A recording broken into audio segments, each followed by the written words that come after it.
Cumprimento a todos com a paz do Senhor. Eu te convido para que se sirva comigo da palavra de Deus, situado na carta aos Hebreus, capítulo 11, verso 32 a seguir. Enquanto os irmãos procuram, eu quero agradecer e louvar a Deus, porque os meus amigos que foram convidados compareceram, e eu louvo a Deus pela vida da doutora Carol, do Faberson, que estão ali, atenderam o convite, Deus abençoe. Hebreus capítulo 11, verso 32 até o verso 34, texto da palavra de Deus, para fazermos menção da sua palavra. Aleluia. A palavra de Deus diz: e que mais direi? Certamente me faltará o tempo para falar de Gideão, de Baraque, de Sansão, de Jefité, de Davi, de Samuel e dos profetas, os quais, pela fé, venceram reinos, praticaram a justiça, alcançaram promessas, fecharam a boca de leões, apagaram a força do fogo, escaparam ao fio da espada, da fraqueza tiraram forças. Eu peço à igreja que comigo repita essa expressão. Da fraqueza tiraram forças. Mais uma vez. Da fraqueza tiraram forças. Eu não vou continuar lendo o versículo, vamos parar aqui, como eu fiz da primeira vez que li esse texto. A primeira vez que li o capítulo 11 da carta aos Hebreus, e especialmente esse verso de número 34, e cheguei a esta expressão, da fraqueza tiraram forças. Eu que sou uma leitora arguta da palavra de Deus, eu não pude deixar de notar o paradoxo que se contém aqui. Eu não pude deixar de notar quão incoerente é essa expressão. E eu me detive nessa expressão. E não somente me detive para considerá-la, mas me detive muito tempo orando a respeito dessa expressão bíblica, que nos fala de um feito sobrenatural, que nos fala de uma realização sobrenatural dos heróis da fé. Esses heróis da fé, que no momento de fraqueza, que na sua condição de fraqueza, no seu estado de fraqueza, eles obtiveram força. Da fraqueza, eles extraíram força. E a minha mente não aceitava o que aqui está registrado. A minha mente não compreendia essa verdade, porque literalmente fraqueza significa ausência de força. A fraqueza, segundo os seus sinônimos na língua portuguesa, é a ausência de força, de vigor e de energia. Fraqueza é um estado de incompetência, de impotência, de deficiência, de debilidade, de fragilidade, de irresistência. E eu não pude entender como possível era que estes homens da fraqueza, de onde não há força, pudessem eles extrair força. E eu me debrucei sobre esse texto e orei e chorei, porque o Espírito Santo, ele queria traduzir essa verdade no meu coração. E eu entendi que se eu conseguisse entender essa verdade, eu também poderia, pela fé, realizar esse feito e vencer também as minhas fraquezas e fazer da fraqueza não um objeto de desvantagem, não um objeto de derrota, de fazer da fraqueza não uma ocasião para o prejuízo, para a queda, para o pecado, para o fracasso, mas fazer da fraqueza como os heróis da fé, uma vantagem, fazer da fraqueza uma munição, fazer da fraqueza uma arma pelo poder de Deus e pela fé. Mas o que acontece aqui é sobrenatural, não é natural. E então eu pedi ao Senhor, Senhor, eu quero entender e quero viver essa verdade. Porque esse texto me ensinou que fraqueza não é fracasso. No mundo eu aprendi que fraqueza é associada a fracasso, é associada à derrota, é associado à queda, é associado ao erro, é associado a tudo que realmente está contido no significado de fraqueza e na condição, no estado de fraqueza. Mas eu encontrei na Bíblia uma situação, uma realidade totalmente diferente. E na Bíblia Sagrada, lendo esse texto, da fraqueza tiraram forças, eu entendi que na presença de Deus, fraqueza não é fracasso.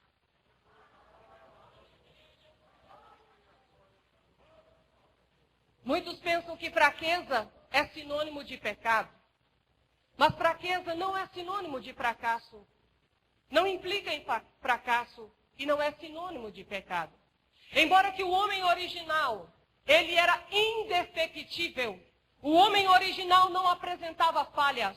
O homem original não apresentava defeitos. Mas ele escolheu o caminho da desobediência e ele praticou o pecado. E praticando o pecado, ele provocou a sua queda. E provocando a sua queda, agora nós conhecemos o que é chamado teologicamente de natureza adâmica, natureza caída, natureza pecaminosa. Essa é a condição do homem degenerado pelo pecado.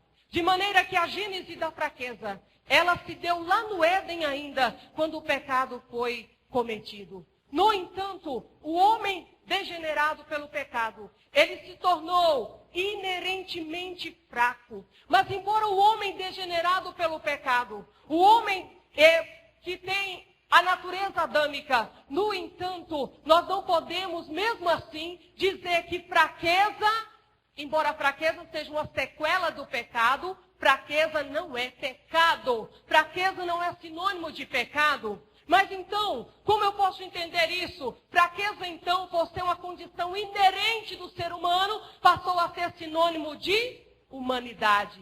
Porque todo ser humano é inerentemente fraco na sua natureza.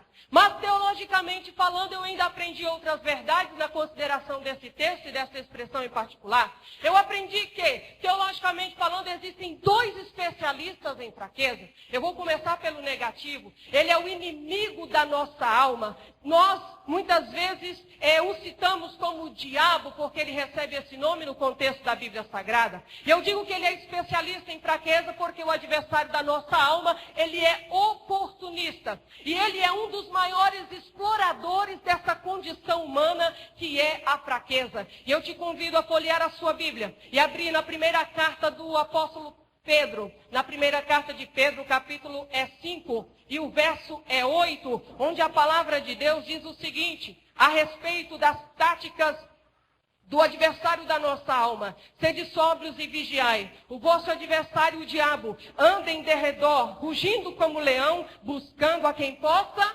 tragar. Quando o escritor faz alusão ao hábito de caça do leão, quando ele faz alusão ao leão, está nos remetendo aos hábitos do leão. O leão, quando caça, ele caça por emboscada. O leão, quando caça, ele sabe que só tem 30% de chances de ter êxito na sua caçada. Porque ele tem uma arrancada forte, mas ele não tem energia suficiente para sustentar o ataque. Então ele embosca a presa. E ele escolhe a presa, a mais fraca, ou o bebê, ou o filhote, ou ele vai escolher o mais velho do rebanho, ou o mais novo do rebanho, ou aquele animal herbívoro lá da savana africana que está doente. Ele procura o mais fraco, porque ele sabe que as suas chances de êxito são poucas. O leão, quando ataca no seu habitat, ele nunca ataca a presa mais forte, ele nunca ataca do rebanho aquele que está bem agregado, mas aquele que está mais disperso. Então ele embosca na relva, ele se embosca na mata e fica prescrutando para ver com qual dos animais do rebanho ele terá mais chance de garantir o seu alimento, uma vez que ele precisa de muitos quilos de carne por dia para se nutrir, para se sustentar. No entanto, quando o apóstolo Pedro usa essa expressão, está nos remetendo a essas realidades, porque assim também é o adversário da nossa alma. Quando ele investe contra um filho de Deus, ele vai procurar estar mais fraco. Ele nunca vai me atacar no meu momento de força, ele nunca vai me atacar onde eu tenho realmente condições. Ele vai te atacar no seu ponto fraco, ele vai te atacar quando você estiver vulnerável. É por isso que a Bíblia recomenda que não devemos deixar de congregar, porque aquele que está disperso se faz uma presa fácil. É por isso que nós devemos nos alimentar da palavra, porque desnutridos nos tornamos uma presa fácil. E quando se faz alusão ao leão, são todas essas lições que aqui estão contidas, e a palavra de Deus está nos dizendo, o apóstolo Pedro está nos dizendo, cuidado, porque ele está preparado para explorar a sua fraqueza. Cuidado, porque ele é oportunista oportunista. Cuidado, porque ele está te emboscando. Não se afaste do rebanho, não se torne um doente espiritual, mas não permita que ele se aproveite das suas fraquezas. Porém, não é ele o único que sabe lidar com fraquezas. O maior especialista em fraqueza é o Senhor nosso Deus. E eu quero nesta noite te motivar.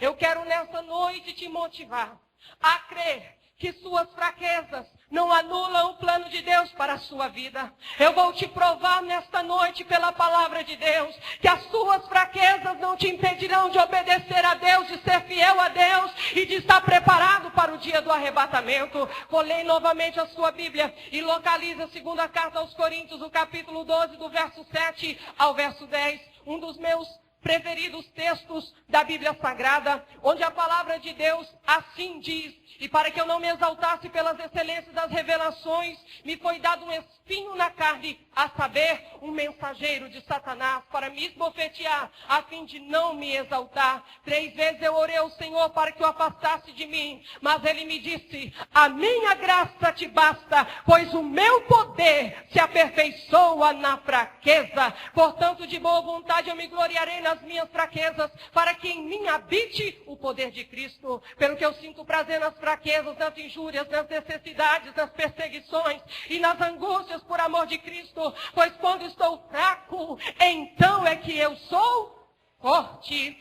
Paulo foi arrebatado até o 3º céu, e ele recebeu revelações tão grandiosas e sobrenaturais, que quando ele volta daquele arrebatamento, portador de tantas verdades e revelações, Deus coloca nele um dispositivo, e ele agora se vê também dotado de um espinho, porque todas as grandes dotações de Deus para a nossa vida serão acompanhadas de um espinho. As grandes revelações se fizeram acompanhar de um espinho, e aquele espinho incomodava, humilhava. Ele sentia que não poderia continuar, dada a gravidade, dada a inflamação daquele espinho e a dor que lhe causava. Ele instava com Deus: tira o espinho, Deus, esse espinho me enfraquece, esse espinho me debilita, esse espinho me fragiliza demais. E Deus tão somente se limitou a responder: Paulo, eu não vou tirar o espinho, porque a minha graça te basta. Eu vou te mostrar a suficiência da minha graça.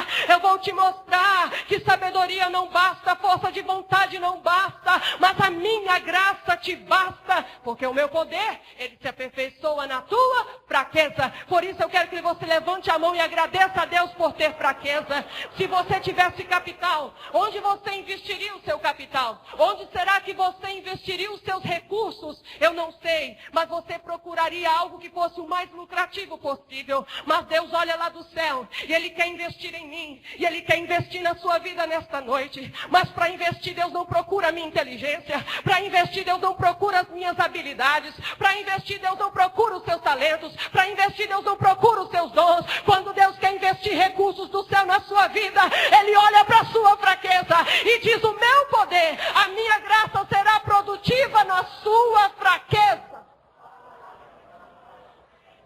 Porque o princípio da graça só é produtivo na fraqueza. A fraqueza é o recipiente do poder de Deus. É onde Ele deposita o seu poder. Então Paulo, ele conheceu a suficiência da graça. Porque mesmo com o espinho, a obra não foi anulada.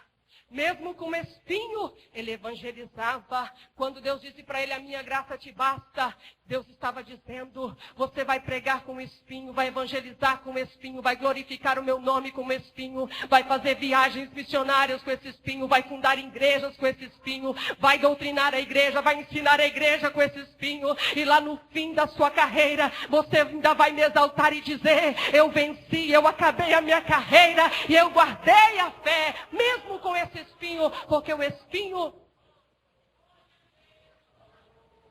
e a fraqueza não anulam o poder de Deus. Aleluia. E Deus me consolou, me fortaleceu muito com essa verdade. Eu me sustento nessa verdade. Porque quando me converti, quando o Senhor me converteu, eu me descobri com as mesmas deficiências. O ato da conversão não fez de mim uma supermulher. O ato da conversão, da transformação, da regeneração, da libertação, não me isentou de inclinações pecaminosas. E houve um momento da minha caminhada com Deus, que não é tão extensa, que eu pensei, não vou conseguir. Não consigo dar nem mais um passo. Eu não sirvo para ser crente, porque as minhas fraquezas me prejudicavam. E eu pensava que não passaria daquele mês. E Deus me trouxe então a esse texto, me revelou essa verdade. E Ele disse para mim, eu não estou pedindo para você ser a melhor. Eu não estou pedindo para você ser a mais forte. Eu estou pedindo para você confiar em mim e depender de mim, porque a minha graça te basta. Então se operou na minha vida o maior milagre que eu já experimentei. Eu que conheci Jesus pessoalmente aos 18 anos, durante a minha adolescência complicada, eu tentei mudar. Quantos maços de cigarro eu amassei e joguei fora. Quantas vezes eu mudava todas as minhas vestes, ia na igreja, eu levantava a mão, mas no outro dia eu estava do mesmo jeito, bebendo, fumando. Eu não conseguia. Eu tentei muitas vezes, mas eu tentava pelo esforço, eu tentava pelo medo de morrer sem salvação.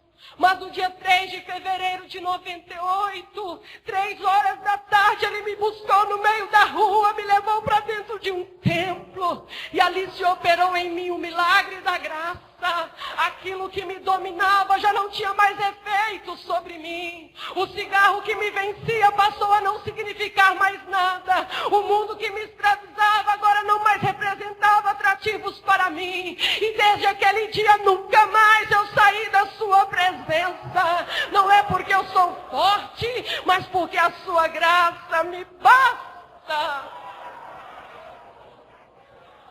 É o milagre da graça que tira o homem do boteco, traz ele para a presença de Deus, e depois ele passa em frente do boteco e não consegue acreditar como ele frequentava aquele lugar. É o milagre da graça que vai te fazer vencer as tuas fraquezas. Elas não mais te derrubarão, elas não mais te induzirão ao pecado, mas essas mesmas fraquezas, elas serão produtivas pelo poder da graça do Senhor. Então nesta noite você tem a oportunidade de experimentar este milagre. Não deixe que o adversário, que como leão embosca e se aproveita e explora das suas fraquezas, continue tendo êxito. Não seja mais uma presa fácil. Mas como que eu faço, irmã? Venha nesta noite à frente e entregue as suas fraquezas para Jesus. Ele não vai te rejeitar, Ele não vai te desprezar, mas Ele vai aplicar o poder dele na sua vida. Deus não está te chamando para ser um supercrente. Deus está te chamando para deixar a autossuficiência, a independência, a rebeldia e depender dele. Conhecer a suficiência da graça. Você pode, como eu, já ter tentado e não ter conseguido, porque o seu esforço não é suficiente, mas a graça é suficiente. Apenas você querer, ter vontade não é suficiente, mas a graça é suficiente. Por isso ele afirma, a minha graça te basta. Se nesta noite tem alguém escondendo-se atrás de espinhos, em nome de Jesus, acabou esta história, porque os espinhos não impedem, não impedem você crescer na presença de Deus, amadurecer na presença de Deus, produzir na presença de Deus. Se você tem um espinho e por causa dele pensou em desistir, levante a sua mão, porque a graça vai te socorrer nesta noite, e você será como Paulo, vai chegar no final e vai dizer, eu venci. Aleluia.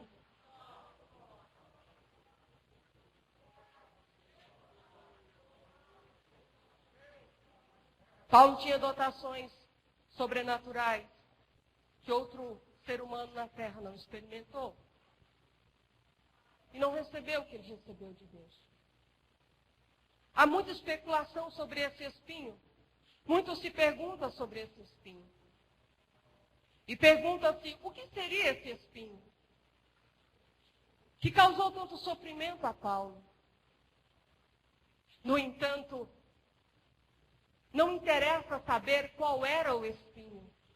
Eu quero que nesta noite você entenda que importa saber que ele precisava estar lá. Ele precisava estar lá. Porque não há nada no mundo mais corruptível do que o poder. Não existe nada no mundo capaz de corromper o ser humano do que o poder. Quando Deus permite que ele tenha aquele espinho que lhe causava fraquezas indizíveis, Deus estava protegendo Paulo dele mesmo. Porque ele mesmo expressou para que eu não me ensoberbecesse. E eu aprendi nesse texto que muitas coisas que Deus permite, que eu sinta, que eu sofra, que eu possua, são dispositivos que ele prepara para me proteger de mim mesma. Porque se eu estou pregando aqui nesta noite, não é somente porque Deus me protegeu do mundo. Não é somente porque Deus me resguardou das investidas de Satanás. Se eu estou pregando aqui nesta noite, é porque eu tenho absoluta consciência. E por isso agradeço e exalto a Ele. Porque em 11 anos que eu estou na presença dEle, Ele soube me proteger de mim mesma. Ele soube me proteger de mim mesma. Por isso não reclame. Eu que tenho um pensamento muito investigativo. Por momentos me ficava confusa quanto a muitos costumes da igreja. E pode ser que nesta noite eu falo para alguém também que diz, eu quero servir a Jesus. Eu quero ser um crente, mas não entendo os costumes. E eu também questionava muitos valores e costumes. Um dia o Espírito Santo falou claramente comigo. Sabe por que eles existem? Para me proteger você de você mesma. Eles não vão te salvar, mas eles vão contribuir para que você permaneça salva. Quando há restrições, quando Deus coloca restrições, não é porque essas restrições te salvarão, que te salva é o sangue do Cordeiro, é Jesus Cristo, é confessá-lo, reconhecê-lo como teu Senhor.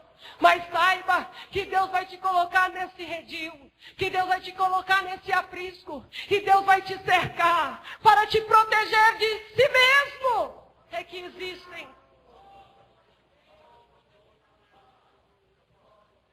Que Ele me protegeu de mim mesmo. Por isso não importa qual era o espinho. Importa é que ele precisava estar lá. Porque ter um espinho é o que me faz entender nesta noite que eu não sou melhor do que você. Mas a graça de Deus me trouxe aqui. Pela graça de Deus eu abri esta Bíblia para te dizer que o mesmo milagre que se operou em mim vai ser operado na sua vida esta noite. Ele me transformou. Ele me libertou. Ele mudou a minha vida. E o milagre da graça, ele é tão profundo, que às vezes eu encontro com colegas do tempo da escola, e uma delas eu levei até a minha casa, conheceu meu esposo, conheceu meus filhos, e eu tive que conter as lágrimas para não me constranger.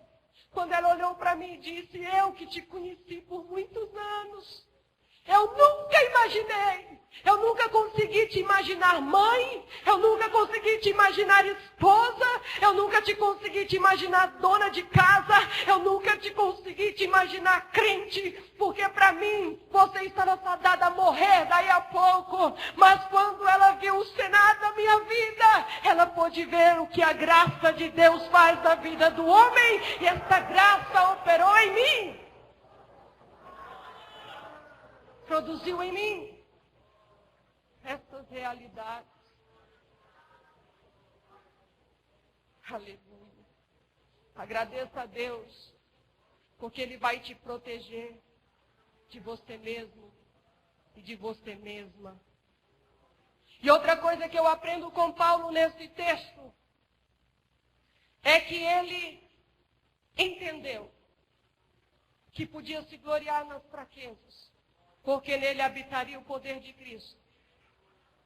E aí eu vou encontrar Paulo mesmo confessando, na primeira carta aos Coríntios, o capítulo 2.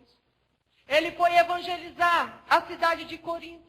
Foi o primeiro cristão a entrar naquela cidade. E ali ele funda uma igreja. Mas por momentos ele acreditou ser impossível ali ganhar almas. O evangelho ali não seria recebido, porque era uma cidade depravada moralmente. Era uma cidade que se afundava na idolatria. Mas lá em Atos, capítulo 18, verso 10, o próprio Cristo incentiva ele dizendo: Paulo, importa que tu pregues o evangelho aí, porque eu tenho muito povo nesta cidade. Então ele faz a obra ali. E ali ele funda uma igreja próspera, uma igreja que muito cresceu. Lá na frente ele escreve àqueles irmãos. E no capítulo 2 da primeira carta que escreve àquela igreja do qual ele foi o fundador, ele escreve dizendo: eu, irmãos, quando fui ter convosco, anunciando-vos o testemunho de Deus, eu não fui com sublimidade de palavras ou de sabedoria, pois nada me propus saber entre vós, senão a Jesus Cristo e este crucificado. Eu estive convosco em fraqueza, e em temor, e em grande tremor. E quando eu vejo Paulo falando das condições que ele estava, quando Deus o usava de maneira tão grandiosa, e fundava uma igreja, e ganhava tantas vidas, e era um instrumento de Deus para abençoar vidas, ele mesmo declara aqui que a sua condição era de fraqueza, ele estava em fraqueza. Mas esse Paulo que conheceu a suficiência da graça, ele entendeu que quando a graça opera em nós, Deus nos capacita a fazer as melhores coisas nos piores momentos da nossa vida. E foi isso que aconteceu na vida de Paulo. Porque num momento terrível, num dos piores momentos, Deus usava ele para grandes realizações. À semelhança dos heróis da fé, que da fraqueza extraíam forças.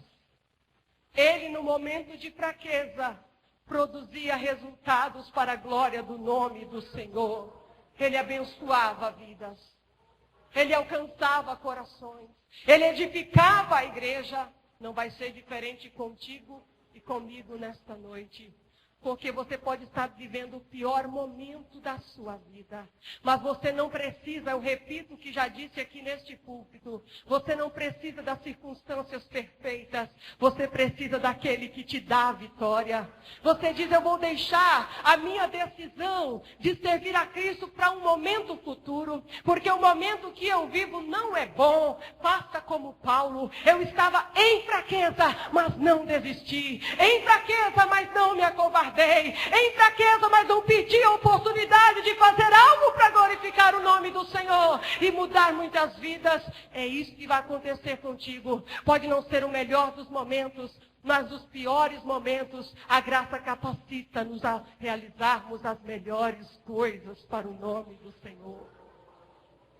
E a melhor coisa que você vai fazer nesta noite é levantar a sua mão e aceitar o Salvador. É levantar a sua mão e ir para casa diferente. É levantar a sua mão e receber a graça capacitadora do nosso Deus. Para terminarmos, quanto à fraqueza, a maneira que Deus trabalha quanto à fraqueza é linda. Porque Deus sabe que ignorar a fraqueza é ignorar o ser humano. Deus sabe que se Ele desprezasse nossas fraquezas, estaria nos desprezando. Porque todos nós somos inerentemente fracos. Mas quanto à fraqueza, Ele proveu-nos de um sacerdote. Hebreus capítulo 4, verso 15 e 16. Eu sou fraco, você é fraca, mas não é desamparado. Você não está à mercê da sua própria sorte. Hebreus capítulo 4, o verso 15 diz, pois não temos um sumo sacerdote que não possa compadecer-se das nossas fraquezas, porém um que, como nós, em tudo foi tentado, mas sem pecado. Cheguemo-nos, pois, com confiança ao trono da graça, para que recebamos misericórdia e achemos graça, a fim de sermos socorridos no momento oportuno. E o momento oportuno para você chegou nesta noite. Você é fraco, mas nunca desamparado. Fraco, mas nunca sozinho. Fraco, mas nunca esquecido. Fraco, mas nunca abandonado. Fraco, mas nunca rejeitado. Fraco, mas nunca desprezado. Porque no céu há um que intercede por você diante do Pai. E só está esperando você chegar diante do trono da graça, que Ele tem um socorro para a sua vida. Quanto à fraqueza, ainda na primeira carta aos Coríntios, o capítulo de número 1, capítulo 1, o verso 26. Esse texto foi outro texto que muito fortaleceu a minha fé. Eu que olhava para mim e me via tão fraca, tinha um chamado, tinha uma vocação, tantas promessas para eu viver. E, no entanto, eu me sentia completamente incapaz. Parecia-me impossível tanger as realidades que Deus reservava para mim. Mas eu encontrei também esse texto. Ora, vede, irmãos, a vossa vocação, que não são muitos os sábios segundo a carne, nem muitos os poderosos, nem muitos os nobres que são chamados. Mas Deus escolheu as coisas loucas deste mundo para confundir as sábias. Deus escolheu as coisas fracas deste mundo para confundir as fortes. Deus escolheu as coisas vis deste mundo e as desprezíveis e as que não são, para aniquilar as que são, para que ninguém se glorie perante Ele. E esse texto me ensinou que eu sou fraco, mas não fui rejeitado. Também sou eleita. Você também é eleito. É fraca, mas é eleita. É fraco, mas é eleito. Você está incluído no plano da salvação. Você está incluído também no plano de expansão do reino de Deus. Ele conta contigo. Há uma vocação para a tua vida na presença de Deus. Há um chamado para a sua vida. Aleluia. Também eu vou ainda na primeira carta aos Coríntios. O capítulo é 12 e o verso 21 e 22. O olho não pode dizer à mão, eu não tenho necessidade de ti. Esse é um texto que figura a igreja como um corpo, como um organismo, e fala de seus membros. O olho não pode dizer à mão, eu não tenho necessidade de ti, nem ainda a cabeça aos pés, eu não tenho necessidade de vós. Antes, os membros do corpo, que parecem ser mais fracos, são necessários. Quando o Senhor me mostrou esse texto, Ele revelou no meu coração. Ele me fez entender que, mesmo fraca, mas havia um lugar para mim. Ele nunca iria me dispensar. Você pode ser fraco, mas não é dispensável para o Senhor. Diz a palavra de Deus que mesmo os membros mais fracos são necessários. Você é fraco, mas há um lugar para você nesse coral. Você é fraco, mas há um lugar para você nesse corpo de obreiros. Você é fraco, mas há um lugar para você na mocidade. Você é fraco, mas há um lugar para você no ciclo de oração. Você é fraca e diz, não, eu não sirvo para nada. O Senhor afirma que mesmo os mais fracos são necessários. A igreja precisa de você. Deus conta com você. Deus não dispensa você. Aleluia. Fraco sim, dispensável não. E ainda na Bíblia Sagrada, há um tratamento todo especial reservado para os fracos. Romanos 14 e 1 diz que nós devemos acolher os fracos e cuidar da consciência deles. Romanos 15, verso 1 ao 3 diz que nós que somos fortes devemos suportar a fraqueza dos fracos. E eu entendo que durante todo o contexto sagrado há uma teologia muito especial sobre a fraqueza. E Deus reserva para o fraco um tratamento especial. Então entenda que este é o melhor lugar para você estar, porque Deus sabe lidar com você. E levantou uma igreja para te receber e lidar e cuidar de você. Aleluia. E eu encerro citando para você nesta noite Isaías, o capítulo 40, verso 28 a seguir. A palavra de Deus diz: Deus dá força ao cansado. Deus multiplica o poder daquele que não tem mais nenhum vigor. A partir do verso 29. Até os jovens se cansam e se fatigam. Os jovens tropeçam e caem, mas os que esperam no Senhor renovarão as suas forças, subirão com asas como águias, correrão e não se cansarão, caminharão e não se fatigarão. O fracasso não resulta de uma vida cheia de fraquezas.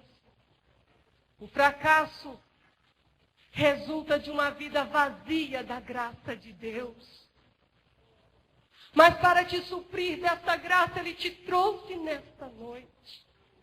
E mais uma vez eu te afirmo, o que Ele te pede nesta noite não é para ser perfeita, ser superior, para ser o melhor e o mais forte. Ele está dizendo: eu só quero que tu confies em mim, dependa de mim, entregue a sua vida para mim. Porque aqueles que depositam em mim as suas esperanças, eles renovarão as suas forças.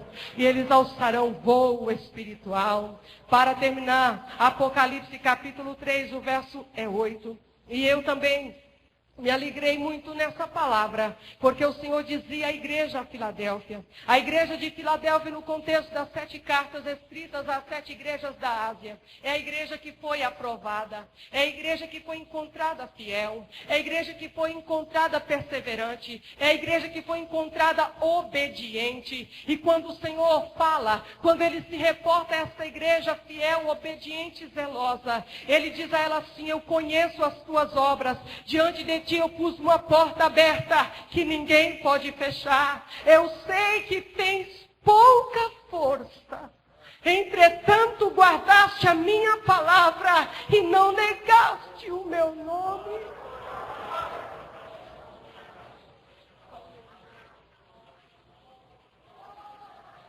Como o Espírito Santo traduziu essas verdades no meu coração, vai traduzir no teu. E como essas verdades se tornaram experiência na minha vida, você também vai viver na tua vida essa verdade. A suficiência da graça. Quando olhamos para a igreja de Filadélfia, é como ver um retrato de nós mesmos. Não porque somos fortes, mas é porque não desistimos. Não porque somos fortes, porque o Senhor disse a ela: tendo pouca força, mas não negou. Tendo pouca força, mas não recuou. Tendo pouca força, mas guardou a minha palavra. Não negou o meu nome. E é o que eu e você precisamos fazer. Na pouca força, perseverando. Na pouca força, confiando. Na pouca força, crendo. Na pouca força, escolhendo a melhor parte, que é estar aos pés de Jesus. Na pouca força, tendo todos os motivos para abandonar o caminho. Mas você pega a sua Bíblia e vem para a casa de Deus. Se assenta no banco e pensa: eu nem sei por que eu estou aqui. Mas o Senhor te olha e se agrada de ti e diz: eu sei que tu tens pouca força. Eu sei que tu chegaste aqui se arrastando, mas eu te guardarei, eu te aprovo a uma coroa reservada para você. E eu te convido nesta noite, mesmo com pouca força, venha aos pés de Jesus. Mesmo com pouca força, mesmo fraco, mas você será invencível, porque a graça de Deus faz o fraco invencível. E eu vou terminar do mesmo ponto que comecei. Fraqueza não é fracasso. O fracasso e a derrota deriva do vazio, da ausência da graça. Não são tuas fraquezas que te fazem escravo de vícios. Não são tuas fraquezas que te fazem sucumbir ao pecado. É a ausência da graça. É o vazio, mas que Deus está aqui para preencher. E Ele te preencherá. Ele investirá a graça dEle, o poder dEle na tua vida. Porque os recursos de Deus são aplicados na fraqueza. Não perca a oportunidade de trazê-las todas aos pés de Jesus. E dizer, aqui estão, Senhor, as minhas fraquezas, para que nelas se aperfeiçoe o teu poder. Pastor Nelson.